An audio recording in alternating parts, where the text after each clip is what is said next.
Pandian stores அடுத்த வர எபிசோடில் பார்த்திங்க அப்படின்னா கோமதி வந்து கூட ராஜி மீனா எல்லாத்தையும் கூட்டிகிட்டு மயிலை பார்க்கறதுக்காக போகிறாங்க. மயில் வீட்டுக்கு போகிற விஷயத்த மயில்கிட்ட ஏற்கனவே சொல்லிட்டாங்க. அவங்க வீட்டுக்கு வந்து இது எப்படிப்பட்ட விஷயம், ஒரு குழந்தை விஷயத்த போய் நீ இப்படி வந்து மறைச்சிருக்கே, நீ குடும்பமே கொண்டாடுற இந்த விஷயத்த போய் இப்படி மறைச்சிருக்க, அப்படியே ஒன்றையும் குழந்தையும் நாங்கள் அப்படியே விட்டுற மாட்டோம், குழந்தைக்கு வந்து நாங்கள் பொறுப்பு, குழந்தைக்கு வந்து பார்த்துக்கிறதுக்கு நாங்கள் பொறுப்பு அப்படின்னு சொல்கிறாங்க.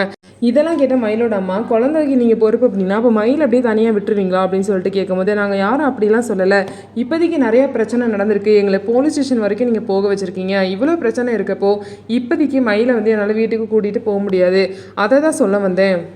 இப்போ வந்து உடனேலாம் என்னால் கூட்டிகிட்டு போக முடியாது, பொறுமையாக தான் எதை பற்றி இருந்தாலும் யோசிக்க முடியும்னு சொல்லிட்டு கோமதி வந்து சொல்லி புரிய வைக்கிறாங்க. அது எதையுமே புரிஞ்சுக்காம என் பொண்ணு தப்பு பண்ணான்னு சொல்லிட்டு அவ்வளோ தூரம் பேசுனீங்களா, இப்போ உங்கள் பையன் என்ன பண்ணிட்டு இருக்காரு, உங்கள் பையன் என் பொண்ணை விட்டுட்டு இன்னொரு பொண்ணு கூட சுற்றிட்டு இருக்காரு, அதெல்லாம் தப்பு இல்லையா, அதை பற்றிலாம் நீங்கள் பேச மாட்டீங்களான்னு சொல்லிட்டு சண்டைக்கு வராங்க.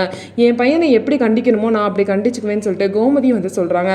ஸோ இதுக்கப்புறம் இந்த பிரச்சனை எப்படி போய் முடிய போகுது அப்படின்னு சொல்லிட்டு நம்ம வெயிட் பண்ணி பார்க்கலாம். மயிலை திரும்ப வீட்டுக்கு கூட்டிகிட்டு வந்துருவாங்களா, அப்படியே கூட்டிகிட்டு வந்தாலும் சரணன் வந்து மயிலை ஏற்றுப்பாங்களா, இல்லை வந்து அஞ்சலி பின்னாடியே போவாங்களா, என்ன நடக்க போகுது அப்படிங்கிறத பார்க்கலாம். நம்ம வீடியோ உங்களுக்கு பிடிச்சிருந்தா நம்ம வீடியோவை லைக் பண்ணிக்கோங்க, மறக்காமல் நம்மளோட சேனலை சப்ஸ்கிரைப் பண்ணிட்டு பாருங்கள்.